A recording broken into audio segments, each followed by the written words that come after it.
Hello दोस्तों, नमस्कार। मैं भी एक आप सभी का बहुत बहुत स्वागत करता हूं एक और नए क्लास में। तो साथियों, आज के इस क्लास में दिल्ली पुलिस कांस्टेबल एग्जाम के लिए 18 दिसंबर के लिए दमदार प्रश्नों को डिस्कस करेंगे। तो साथियों, जैसा कि दिल्ली पुलिस का पेपर 18 दिसंबर से शुरू हो रहे हैं और आज 13 दिसंबर हो चुका है, तो यहाँ से केवल हमारे पास 4 दिनों का समय बाकी है। तो समय थोड़े से कम है, लेकिन इन 4 दिनों में हम पूरे पेपर का सिलेबस को कंप्लीट करेंगे।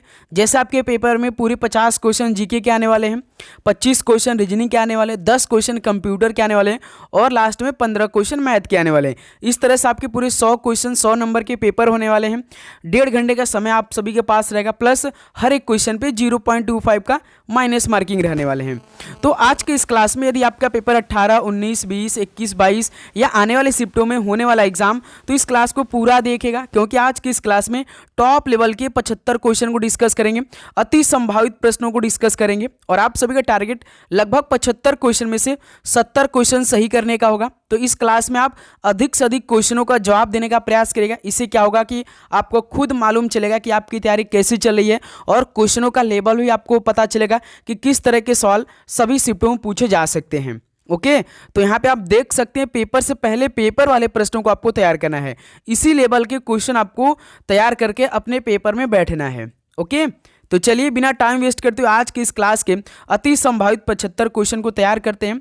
तो साथियों, एक क्लास सुबह 8 बजे, एक दोपहर 12 बजे और एक शाम 6 बजे, ये डेली क्लास की टाइमिंग होती है दिल्ली पुलिस कांस्टेबल के लिए।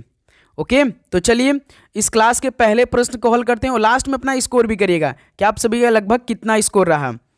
तो भारत के संविधान का कौन सा अनुच्छेद सर्वोच्च न्यायालय को मौलिक अधिकारों के परिवर्तन के लिए निर्देश या रीट जारी करने का अधिकार देता है? तो भारत के संविधान का कौन सा अनुच्छेद सर्वोच्च न्यायालय को मौलिक अधिकारों के परिवर्तन के लिए निर्देश या रीट जारी करने का अधिकार देता है?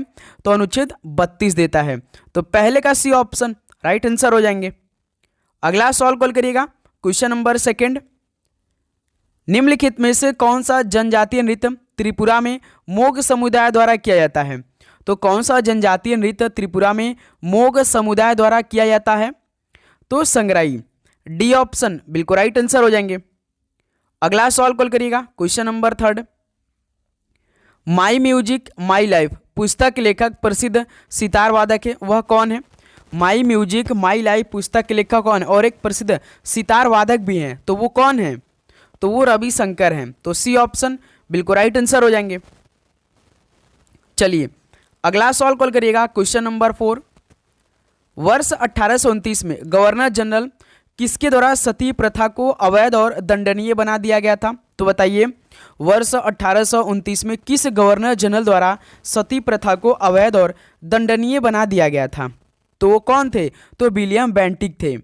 तो बी ऑप्शन बिल्कुल राइट आंसर हो जाएंगे। चलिए दोस्त, अगला सवाल को हल करिए, क्वेश्चन नंबर 5। बिंदुसार निम्नलिखित में से किस मौर्य सम्राट का उत्तराधिकारी था? बिंदुसार किस मौर्य सम्राट का उत्तराधिकारी था? तो चंद्रगुप्त मौर्य का। बी ऑप्शन बिल्कुल राइट आंसर हो जाएंगे। अगला सवाल कॉल करिएगा, क्वेश्चन नंबर 6 को। निम्नलिखित में से किस वर्ष गांधी इरविन समझौते पर हस्ताक्षर किए गए थे, जिसमें सरकार ने सभी राजनीतिक कैदियों को रिहा करने पर सहमति व्यक्त की थी? बताइए, किस वर्ष गांधी इरविन समझौते पर साइन किए गए थे, जिसमें सरकार ने सभी राजनीतिक कैदियों को रिहा करने पर सहमति व्यक्त की थी? तो किस वर्ष में हुआ था? तो 1931 में हुआ था। डी ऑप्शन राइट आंसर हो जाएंगे। अगला सवाल कॉल करिएगा, क्वेश्चन नंबर 7। निम्नलिखित में से किस वर्ष में महात्मा गांधी ने दांडी यात्रा का नेतृत्व किया था? किस वर्ष में महात्मा गांधी ने दांडी यात्रा का नेतृत्व किया था? तो वर्ष 1930 में किया था। डी ऑप्शन बिल्कुल राइट आंसर हो जाएंगे। अगला सवाल कॉल करिएगा, क्वेश्चन नंबर 8। निम्नलिखित में से कौन सा अनुच्छेद शोषण के विरुद्ध अधिकार से संबंधित है? तो कौन सा अनुच्छेद शोषण के विरुद्ध अधिकार से संबंधित है? तो अनुच्छेद 23-24 है। बी ऑप्शन बिल्कुल राइट आंसर हो जाएंगे। अगला सवाल कॉल करिएगा, क्वेश्चन नंबर 9। प्रसिद्ध हिंदी उपन्यास सूरज का 7वां घोड़ा के उपन्यासकार कौन है? प्रसिद्ध हिंदी उपन्यास सूरज का 7वां घोड़ा, इसके उपन्यासकार कौन है? तो धर्मवीर भारती हैं। सी ऑप्शन बिल्कुल राइट आंसर हो जाएंगे। अगला सवाल कॉल करिएगा, क्वेश्चन नंबर 10। शिवनाथ मिश्रा बनारस घराने के प्रतिपादक हैं और वो क्या बजाते हैं, बताइए। शिवनाथ मिश्रा बनारस घराने के प्रतिपादक हैं और वे क्या बजाते हैं, तो वो सितार वादक हैं। डी ऑप्शन राइट आंसर हो जाएंगे। चलिए अगला सॉल्व कॉल करिएगा। क्वेश्चन नंबर 11, किस अधिनियम ने बाजार में प्रतिस्पर्धा को रोकने के बजाय प्रतिस्पर्धा को बढ़ावा देने पर बल दिया था? तो किस अधिनियम ने बाजार में प्रतिस्पर्धा को रोकने के बजाय प्रतिस्पर्धा को बढ़ावा देने पर बल दिया था? तो ये प्रतिस्पर्धा अधिनियम 2002 ने। तो सी ऑप्शन बिल्कुल राइट आंसर हो जाएंगे। ओके, अगला सॉल्व कॉल करिए दोस्त क्वेश्चन नंबर। तो आगे बढ़ने से पहले आप सभी लोगों के लिए भाई दिल्ली पुलिस एग्जाम के लिए क्रैक की पीडीएफ आ चुका है। ये पीडीएफ पूरे 75 नंबर का होने वाला है, क्योंकि जीके जीएस में आपके पूरे 50 क्वेश्चन 50 नंबर के आने वाले हैं, रीजनिंग में पूरे 25 क्वेश्चन 25 नंबर के आने वाले हैं। तो इससे बाहर कुछ नहीं होने वाला भाई। ये पीडीएफ आपके लिए अति महत्वपूर्ण होने वाले हैं, क्योंकि इस पीडीएफ में आपका 75 क्वेश्चन 75 नंबर का। तो साथियों अपने पेपर से पहले इस पीडीएफ को आपको जरूर पढ़ना है। ये पीडीएफ भाई मात्र 50 रुपये में आपके लिए हो चुका है।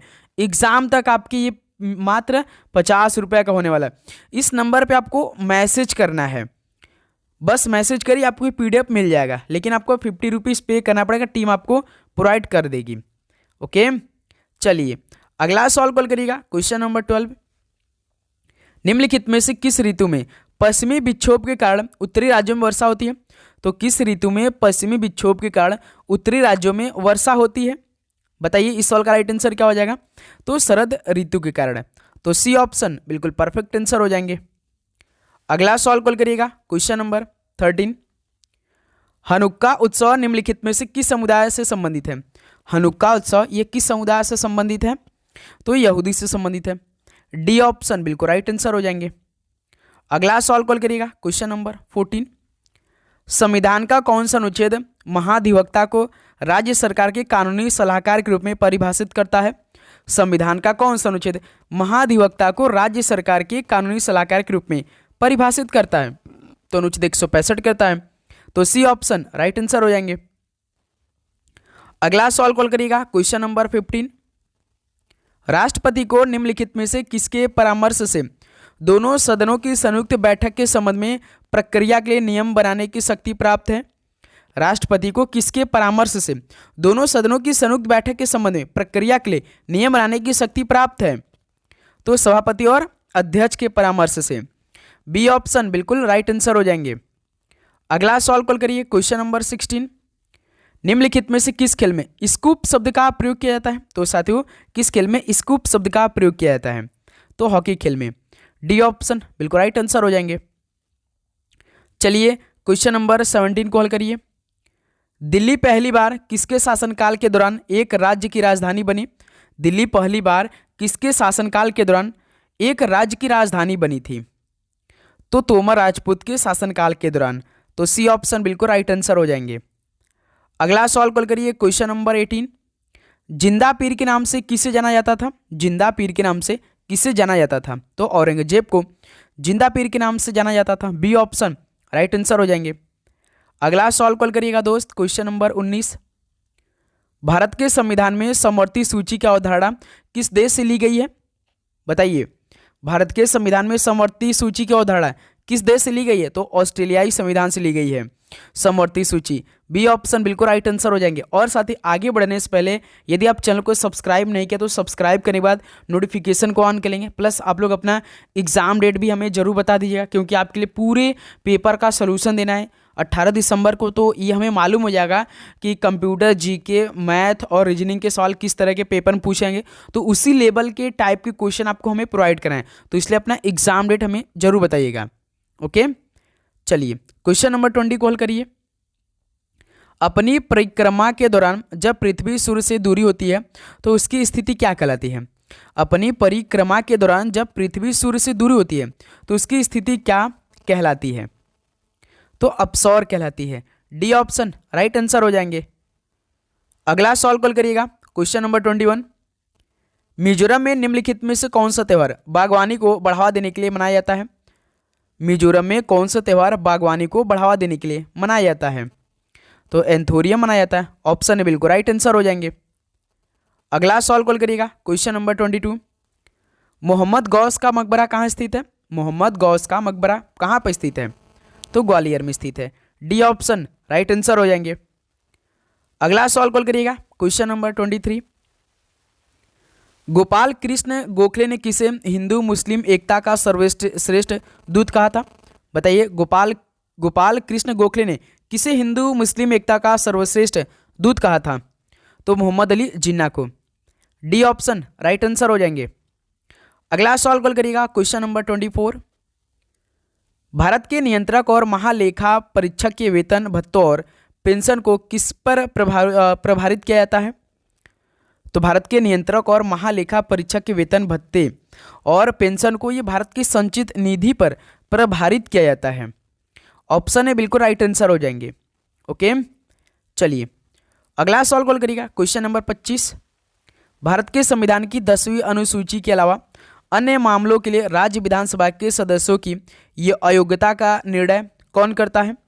भारत के संविधान की 10वीं अनुसूची के अलावा अन्य मामलों के लिए राज्य विधानसभा के सदस्यों की अयोग्यता का निर्णय कौन करता है? तो राज्यपाल करते हैं। ऑप्शन है बिल्कुल राइट आंसर हो जाएंगे। चलिए अगला सवाल कॉल करिएगा, क्वेश्चन नंबर 26। प्रथम खेलो इंडिया स्कूल गेम्स किस वर्ष प्रारंभ हुए थे? बताइए, पहले खेलो इंडिया स्कूल गेम्स किस वर्ष में स्टार्ट हुए थे? तो 2018 में। बी ऑप्शन बिल्कुल राइट आंसर हो जाएंगे। चलिए अगला सवाल कॉल करिएगा, क्वेश्चन नंबर 27। भरहूत का प्रसिद्ध स्तूप मूल रूप से किसने बनवाया था? भरहूत का प्रसिद्ध स्तूप मूल रूप से किसने बनवाया था? तो मौर्य ने बनवाए थे। डी ऑप्शन बिल्कुल राइट आंसर हो जाएंगे। आप लोग अधिक से अधिक क्वेश्चनों का जवाब खुद से देने का प्रयास करिएगा। ओके, इससे आपको खुद मालूम चलेगा कि आपकी तैयारी किस लेवल की चल रही है। मोहम्मद यूनुस सूक्ष्म वित्त के अग्रदूतों में से एक ने ग्रामीण बैंक की स्थापना किस वर्ष की थी? तो मोहम्मद यूनुस जो थे वो सूक्ष्म वित्त के अग्रदूतों में से एक थे, तो उन्होंने ग्रामीण बैंक की स्थापना किस वर्ष की थी? तो 1983 में की थी, जब भारत ने पहली बार वर्ल्ड कप मैच जीता था वेस्ट इंडीज को हराकर कपिल देव की कप्तानी में। ओके, चलिए अगला सवाल कॉल करिएगा, क्वेश्चन नंबर 29। 2011 की जनगणना के अनुसार निम्नलिखित में से किस राज्य में अनुसूचित जाति के व्यक्तियों की जनसंख्या सर्वाधिक है? जनगणना 2011 के अनुसार किस राज्य में अनुसूचित जाति के व्यक्तियों की जनसंख्या सर्वाधिक है? तो उत्तर प्रदेश में। डी ऑप्शन बिल्कुल राइट आंसर हो जाएंगे। अगला सवाल कॉल करिएगा, क्वेश्चन नंबर 30।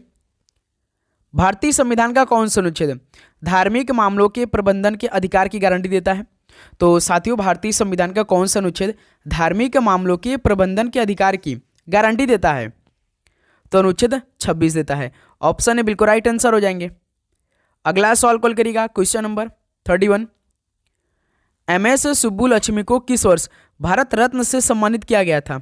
बताइए, एमएस सुब्बुलक्ष्मी को किस वर्ष भारत रत्न से सम्मानित किया गया था? तो 1998 में। बी ऑप्शन बिल्कुल परफेक्ट आंसर हो जाएंगे। चलिए अगला सवाल कॉल करिए, क्वेश्चन नंबर 32। सर्वोच्च न्यायालय को क्षेत्राधिकार की गारंटी निम्नलिखित में से किसके द्वारा दी जाती है? तो सर्वोच्च न्यायालय को क्षेत्राधिकार की गारंटी किसके द्वारा दी जाती है? तो ये संविधान द्वारा दी जाती है। ऑप्शन सी बिल्कुल राइट आंसर हो जाएंगे।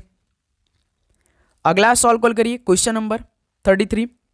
पोपीर नृत्य का संबंध निम्नलिखित में से किस राज्य से है? बताइए, पोपीर नृत्य का संबंध किस राज्य से है? तो अरुणाचल प्रदेश से। डी ऑप्शन बिल्कुल परफेक्ट आंसर हो जाएंगे। चलिए अगला सवाल कॉल करिए, क्वेश्चन नंबर 34। किस वर्ष मिहिर सिंह ने एक ही कैलेंडर में 5 महासागरों को तैरने वाला एकमात्र व्यक्ति बनकर इतिहास रचा था?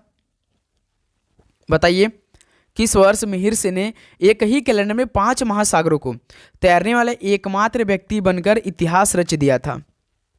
तो भाई 1966 में। तो सी ऑप्शन बिल्कुल राइट आंसर हो जाएंगे। ओके, चलिए अगला सवाल कॉल करिएगा, क्वेश्चन नंबर 35। कैलाश मंदिर निम्नलिखित में किस प्रकार की चट्टान से बना है? कैलाश मंदिर किस प्रकार की चट्टान से बना है? तो ये बेसाल्ट चट्टान से बना है। ऑप्शन है बिल्कुल राइट आंसर हो जाएंगे। अगला सवाल कॉल करिए, क्वेश्चन नंबर 36। भारतीय संविधान में विधायी प्रक्रिया किस देश से ली गई है? भारतीय संविधान में विधायी प्रक्रिया किस देश से ली गई है? तो यूनाइटेड किंगडम से ली गई है। ऑप्शन सी बिल्कुल राइट आंसर हो जाएंगे। चलिए अगला सवाल कॉल करिएगा, क्वेश्चन नंबर 37। 2011 की जनगणना के अनुसार भारत में महिलाओं की साक्षरता दर पुरुषों की तुलना में क्या है? कम है या बराबर है या अधिक है, या अनुमान ही नहीं लगाया जा सकता? बताइए। जनगणना 2011 के अनुसार भारत में महिलाओं की साक्षरता दर पुरुषों की तुलना में क्या है भाई? जाहिर सी बात है भाई, कम होगी। तो बी ऑप्शन बिल्कुल राइट आंसर हो जाएंगे। चलिए नेक्स्ट अगला सवाल कॉल करिएगा, क्वेश्चन नंबर 38। जंतर मंतर जयपुर में कितने मुख्य स्थिर यंत्र पाए जाते हैं? तो साथियों जंतर मंतर जयपुर में कितने मुख्य स्थिर यंत्र पाए जाते हैं? तो 20 मुख्य स्थिर यंत्र पाए जाते हैं। बी ऑप्शन बिल्कुल राइट आंसर हो जाएंगे।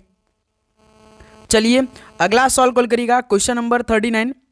वीरनाट्यम निम्न में से किस राज्य के नृत्य की एक प्राचीन शैली है?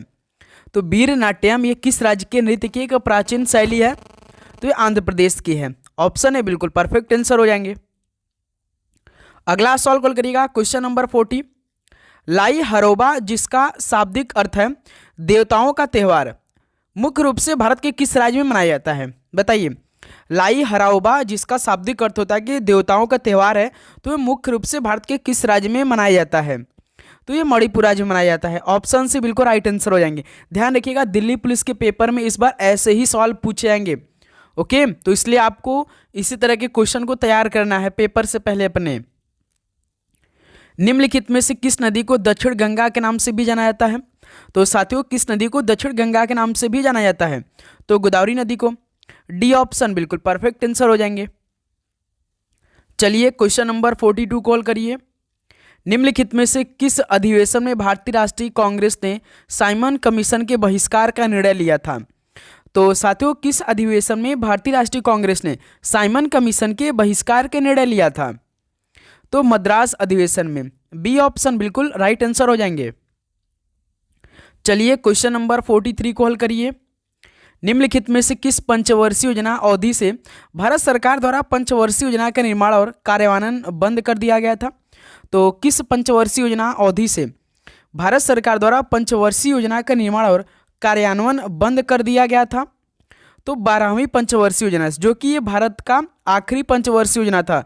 12वीं पंचवर्षीय योजना जो कि 2012 में स्टार्ट हुआ था, जो कि 2017 में जाके समाप्त हो गया था, इसका टाइम पीरियड था।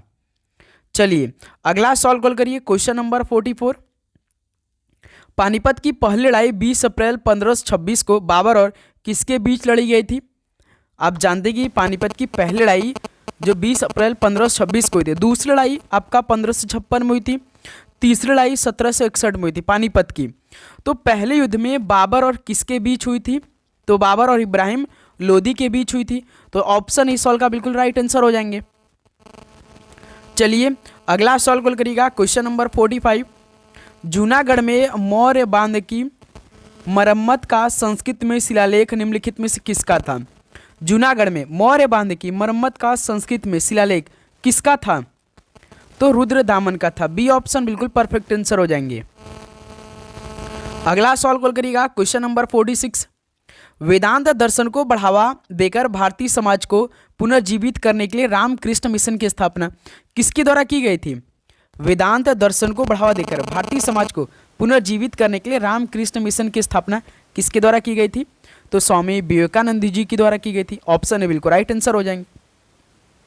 चलिए अगला सवाल कॉल करिए, क्वेश्चन नंबर 47। भारत के संविधान का कौन सा भाग संसद के संगठन, संरचना, अवधि, अधिकारियों, प्रक्रियाओं और विशेषाधिकारों, शक्ति आदि से संबंधित है? तो बताइए भारत के संविधान का कौन सा भाग संसद के संगठन, संरचना, अवधि, अधिकारियों, प्रक्रियाओं, विशेषाधिकारों, शक्तियों आदि से संबंधित है? तो ये भाग 5 है। ऑप्शन से बिल्कुल राइट आंसर हो जाएंगे। चलिए क्वेश्चन नंबर 48 कॉल करिए। भारत का राष्ट्रीय मानवाधिकार आयोग एक स्वतंत्रता वैधानिक निकाय है जिसकी स्थापना 12 अक्टूबर किस वर्ष को हुई थी? भारत का राष्ट्रीय मानवाधिकार आयोग एक स्वतंत्रता वैधानिक निकाय है जिसकी स्थापना 12 अक्टूबर सन किस में हुआ था? तो 1993 को हुई थी। बी ऑप्शन बिल्कुल परफेक्ट आंसर हो जाएंगे। अगला सवाल कॉल करिएगा, क्वेश्चन नंबर 49। 1984 में किसके नेतृत्व में बहुजन समाज पार्टी गठन किया गया था? तो साथियों 1984 में किसके नेतृत्व में बहुजन समाज पार्टी का गठन किया गया था? तो कांसीराम के नेतृत्व में। डी ऑप्शन बिल्कुल परफेक्ट आंसर हो जाएंगे। ओके, अगला सवाल कॉल करिएगा क्वेश्चन नंबर 50। वास्तुकला की सर की शैली किस आधुनिक राज्य से संबंधित थी? वास्तुकला की सर की शैली ये किस आधुनिक राज्य से संबंधित थी? तो उत्तर प्रदेश से थे। डी ऑप्शन परफेक्ट आंसर हो जाएंगे। तो साथियों जैसा कि आप जानते हैं कि दिल्ली पुलिस का पेपर 4 दिन बाद शुरू हो रहे हैं, जो कि पूरे आपके 18 से 19 दिन पेपर चलने वाले हैं। तो इसमें लगभग 30 लाख स्टूडेंट बैठ रहे हैं, तो कंपटीशन थोड़ी सा हाई होने वाली है। तो यहाँ से आपको हर एक टाइप का क्वेश्चन तैयार करना है। आप कोई भी क्वेश्चन स्किप नहीं करेंगे, जो भी यहाँ से क्लास आएगा पूरा आपको क्लास देखना है, शुरू से लेकर अंत तक सारे क्वेश्चन को देख लेना है, क्योंकि मोस्ट एक्सपेक्टेड क्वेश्चन हम कराने वाले हैं पेपर के लिए। तो इसलिए आप चैनल को सब्सक्राइब जरूर करिएगा, नोटिफिकेशन को भी ऑन करके रखिएगा।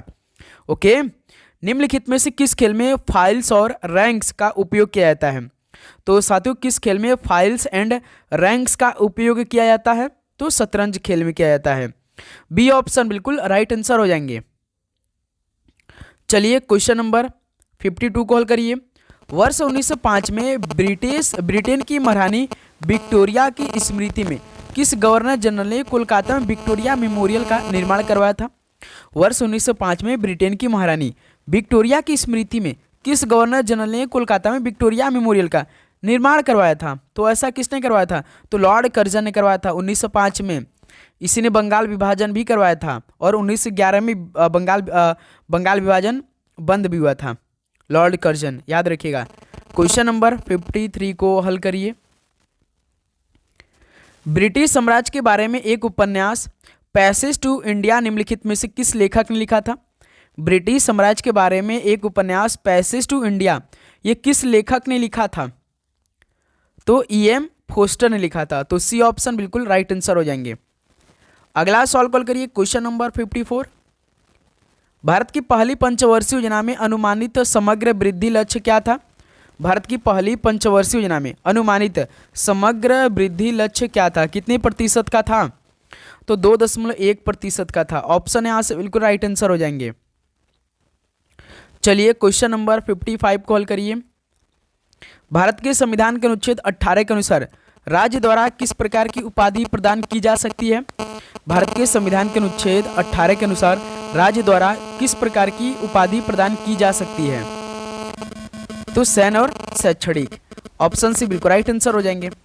ओके, क्वेश्चन नंबर 56 कॉल करिए। भरतनाट्यम में प्रयुक्त आंगिक अभिनय का क्या नाम है? भरतनाट्यम में प्रयुक्त आंगिक अभिनय का क्या नाम है? तो मुद्रा है। बी ऑप्शन बिल्कुल राइट आंसर हो जाएंगे। चलिए दोस्त अगला सवाल कॉल करिएगा क्वेश्चन नंबर 57। किस वर्ष में 42वें संविधान संशोधन अधिनियम द्वारा भारत के संविधान की प्रस्तावना में पंथ निरपेक्ष यानी सेकुलर शब्द जोड़ा गया था? तो किस वर्ष में 42वें संविधान संशोधन अधिनियम द्वारा भारत के संविधान की प्रस्तावना में पंथ निरपेक्ष यानी सेकुलर शब्द जोड़ा गया था? तो 1976 में। डी ऑप्शन बिल्कुल राइट आंसर हो जाएंगे। ओके, अगला सवाल कॉल करिए क्वेश्चन नंबर 58। भारतीय संविधान के किस अनुच्छेद में वित्त आयोग की स्थापना का प्रावधान है? भारतीय संविधान के किस अनुच्छेद में वित्त आयोग की स्थापना का प्रावधान है? बताइए, तो किसमें है? तो अनुच्छेद 280 में। डी ऑप्शन बिल्कुल राइट आंसर हो जाएंगे। चलिए क्वेश्चन नंबर 59 कॉल करिए। मौर्य सम्राट अशोक ने कलिंग पर विजय प्राप्त की थी, जिसे वर्तमान में किस नाम से जाना जाता है? बताइए, मौर्य सम्राट अशोक ने कलिंग पर विजय प्राप्त की थी, जिसे वर्तमान में तो उड़ीसा के नाम से जाना जाता है।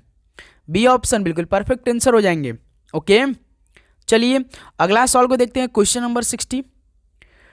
टिप्पणी निम्नलिखित में से किस राज्य का प्रसिद्ध नृत्य है? टिप्पणी किस राज्य का प्रसिद्ध नृत्य है? तो गुजरात राज्य का है। ऑप्शन है बिल्कुल राइट आंसर हो जाएंगे। अगला सवाल कॉल करिए क्वेश्चन नंबर 61।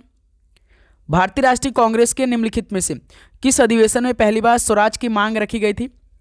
तो भारतीय राष्ट्रीय कांग्रेस के किस अधिवेशन में पहली बार स्वराज की मांग रखी गई थी? तो कलकत्ता में। ऑप्शन सी बिल्कुल राइट आंसर हो जाएंगे। अगला सवाल कॉल करिए क्वेश्चन नंबर 62।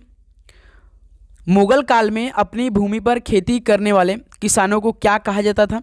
मुगल काल में अपनी भूमि पर खेती करने वाले किसानों को क्या कहा जाता था? तो खुद काश्त कहा जाता था। ऑप्शन सी बिल्कुल राइट आंसर हो जाएंगे। ओके, चलिए क्वेश्चन नंबर 63 को हल करिए। भारत की जनगणना 2011 के अनुसार सबसे कम महिला साक्षरता दर किस राज्य में दर्ज की गई थी? भारत की जनगणना 2011 के अनुसार सबसे कम महिला साक्षरता दर किस राज्य में दर्ज की गई थी? तो भाई सबसे कम तो बिहार में की गई थी। डी ऑप्शन बिल्कुल परफेक्ट आंसर हो जाएंगे। चलिए क्वेश्चन नंबर 64 को हल करिए। फुटबॉल मैच में यदि किसी भी टीम में कितने कम से कम खिलाड़ी हो तो फुटबॉल मैच शुरू नहीं किया जा सकता है? बताइए, यदि कोई फुटबॉल मैच हो रहा है तो उसमें कितने से कम खिलाड़ी हो तो फुटबॉल मैच शुरू नहीं किया जा सकता है? तो ध्यान रखिएगा दोस्त मेरे, 7 से कम खिलाड़ी हो तो फुटबॉल मैच शुरू नहीं किया जा सकता है। तो बी ऑप्शन बिल्कुल परफेक्ट आंसर हो जाएंगे। अगला सवाल कॉल करिएगा, क्वेश्चन नंबर 65। पद्मा सुब्रमण्यम किस नृत्य शैली के लिए प्रसिद्ध है? पद्मा सुब्रमण्यम किस नृत्य शैली के लिए प्रसिद्ध है? तो ये भरतनाट्यम के लिए। ऑप्शन है बिल्कुल राइट आंसर हो जाएंगे। अगला सवाल कॉल करिए, क्वेश्चन नंबर 66। 7वीं पंचवर्षीय योजना निम्नलिखित में से किस समय अवधि के लिए थी? 7वीं पंचवर्षीय योजना ये किस समय अवधि के लिए थी? तो 1985 से 1990 के लिए थी। ऑप्शन बी बिल्कुल राइट आंसर हो जाएंगे। अगला सवाल कॉल करिएगा, क्वेश्चन नंबर 67। निम्नलिखित में से किस राज्य में वसंत उत्सव के रूप में झोड़ा नृत्य किया जाता है? तो बताइए साथी, किस राज्य में वसंत उत्सव के रूप में झोड़ा नृत्य किया जाता है? तो उत्तराखंड राज्य में। ऑप्शन सी बिल्कुल परफेक्ट आंसर हो जाएंगे। चलिए क्वेश्चन नंबर 68 कॉल करिए। निम्नलिखित में से कौन गुलाम वंश का संस्थापक था जो पहले मोहम्मद गौरी का सेनापति था? बताइए, गुलाम वंश का संस्थापक था जो पहले मोहम्मद गौरी का सेनापति था, वो कौन था? तो कुतुबुद्दीन ऐबक था। डी ऑप्शन परफेक्ट आंसर हो जाएंगे। चलिए अगला सवाल कॉल करिएगा, क्वेश्चन नंबर 69। गुरु पंकज चरण दास और गुरु देव प्रसाद दास निम्नलिखित में से किस नृत्य शैली से संबंधित हैं? गुरु पंकज चरण दास और गुरु देव प्रसाद दास ये किस नृत्य शैली से संबंधित रखते थे? तो उड़ीसी से रखते थे। डी ऑप्शन बिल्कुल राइट आंसर हो जाएंगे। ओके, अगला सवाल कॉल करिए, क्वेश्चन नंबर 70। मुख्यमंत्री कृषि आशीर्वाद योजना किस राज्य में शुरू की गई है? बताइए दोस्त, मुख्यमंत्री कृषि आशीर्वाद योजना किस राज्य में शुरू की गई है?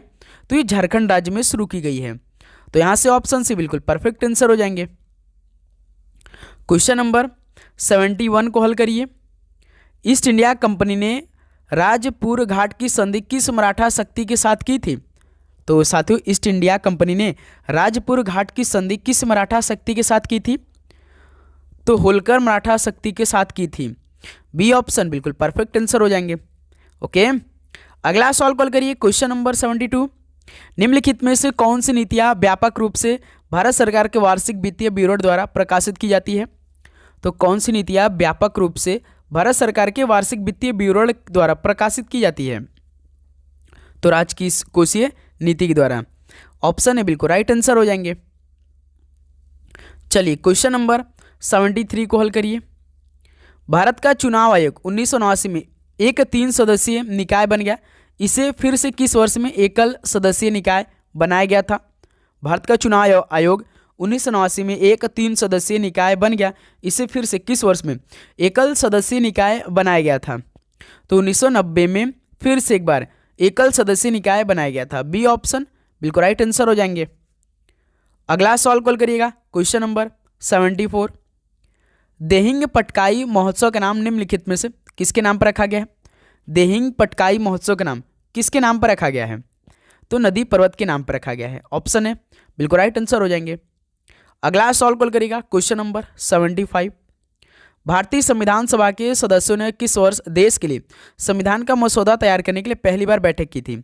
तो भारतीय संविधान सभा के सदस्यों ने किस वर्ष देश के लिए संविधान का मसौदा तैयार करने के लिए पहली बार बैठक की थी? तो 1946 में की थी पहली बार बैठक। बी ऑप्शन परफेक्ट आंसर हो जाएंगे। तो साथियों, ये आपका फाइनली 75 क्वेश्चन कंप्लीट हो चुका है। तो बताइए आप सभी का इन 75 क्वेश्चन में से लगभग कितना स्कोर रहा? तो उम्मीद करूंगा आप 75 के 75 क्वेश्चन अपने दिमाग में फिट कर लिए होंगे भाई, किसी प्रकार का दिक्कत नहीं आ रही होगी। लगातार क्लास आएगी, पूरे 6 जनवरी तक आएगी, तो इसलिए आप चैनल को जरूर सब्सक्राइब कर लीजिएगा। अभी आप सब्सक्राइब कर लीजिए, नोटिफिकेशन को ऑन कर लीजिएगा। ओके, और आप लोग अपना एग्जाम डेट हमें जरूर बता दीजिएगा, क्योंकि भाई आपके लिए पूरे पेपर का सोल्यूशन करवाना है। 18 दिसंबर के बाद जिनका भी आने वाले शिफ्टों में एग्जाम होगा उनके लिए तो पूरा पेपर दे ही सकते हैं भाई। वैसे भी जिनका पेपर 18 को वो टेंशन ना ले, उनके लिए पूरे पेपर का सोल्यूशन डेली आएगी। ओके, तो आप इसलिए नोटिफिकेशन को ऑल पे सेट करिए। तो चलिए इस क्लास को यहीं पर समाप्त करते हैं और आप सभी को एग्जाम के लिए बेस्ट ऑफ लक। आप यहाँ से मॉक टेस्ट जरूर लगाते रहिए, रिवीजन करते रहिए, मैथ में आप पूरा बेसिक क्लियर करते रहिए, कंप्यूटर के सारे सॉल्व को देखते रहिए, वहीं से सारे क्वेश्चन आपके पेपर में आएंगे। ओके, तो चलिए दोस्त इस क्लास को यहीं पर समाप्त करते हैं, मिलते हैं एक और नए क्लास में। आप सभी को जय हिंद जय भारत, पढ़ाई करते रहिए, ऑल द बेस्ट, धन्यवाद।